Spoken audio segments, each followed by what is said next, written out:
Hey, shalom, my homies. Broadcasting to you live from Netanya Israel this morning. Right now, we are far away from any kind of activities that would hinder us, but we are going up to the Galilee this afternoon, so keep us in your prayers. Also, we're having breakfast, and my traveling companion and my cohort in Israeli travels, Tim, went over to talk to a couple of gentlemen who were speaking English and made friends with them. So we sat and had a little bit of breakfast with them this morning. And turns out Dr. George is a Greek scholar. He was raised speaking Greek. He's also a biblical professor at a university level and absolutely brilliant, wonderful, charming man. Loves Jesus with his whole heart. And so I said, I got a question for you. I said, you're a Greek scholar. And I said, I want your honest, independent opinion about Matthew chapter 5, verse 17. He goes, oh, Paliru. He kept saying it correctly. I always say it wrong. Paliru. He goes, oh, well, that's so easy to explain. So let me read it to you so you have a little bit of context. Yeshua, Jesus said, do not think that I've come to abolish the Torah or the law or the prophets. I have not come to abolish them, but to fulfill them. And he goes, Paliru. He goes, think of it. He says, see this cup right here? He says, I'm going to fill the cup and I'm going to fill it to overflowing. He says that's what Paleru means. It means I'm going to expand its full meaning. Your cup was only half full. Now I'm going to show you how to fill it up all the way. He said all the covenants are dependent upon the previous covenant. They don't replace each other. Going all the way back to the covenant of creation.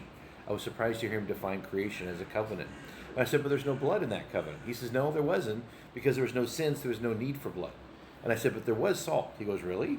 Because all covenants have salt. And he said, what was the salt in the covenant? Well, they had to labor in the garden, which produced sweat, so there was salt involved. He goes, fascinating. I never thought of that. He's one of those guys, when you hear him say, fascinating, I never thought of that, to something that a guy like me says, I was impressed with myself for a minute. Clever lad, clever. I just sweat a lot, so I know how much salt there is in sweat.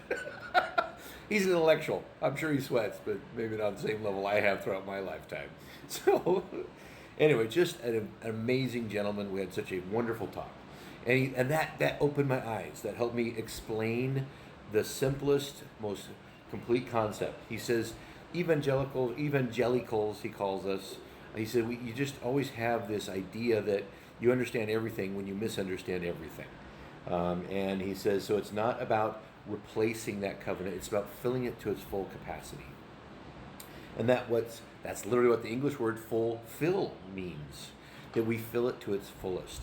And then Jesus, Yeshua, said, I truly tell you, till heaven and earth disappear, not the smallest letter nor the least stroke of a pen will by any means disappear from the law, everything until everything is accomplished. Therefore let anyone who sets aside one of the least of these commands and teaches others accordingly to disobey God's Torah will be called the least in the kingdom of heaven. But whoever practices and teaches these commands will be called great in the kingdom of heaven. For I tell you that unless your righteousness surpass that of the Pharisees and the teachers of the law, you will certainly not enter the kingdom of heaven.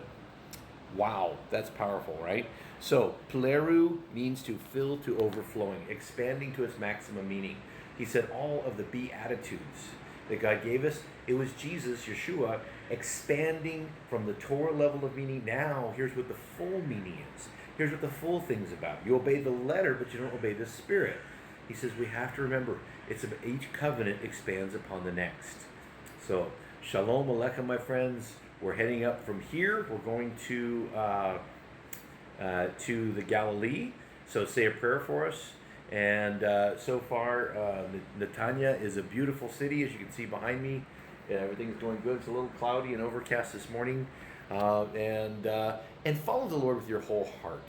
Don't throw the Torah out with the bathwater. That's not what it means. Jesus didn't come to throw the Torah away. He came to expand to its full meaning, so we begin to understand what we've been missing. So let him open the eyes of your understanding and transform you. Remember, my friends, God has a name. Do you know his name? And he's chosen you and called you by name to be his very own. And I think he wants to give you a new name.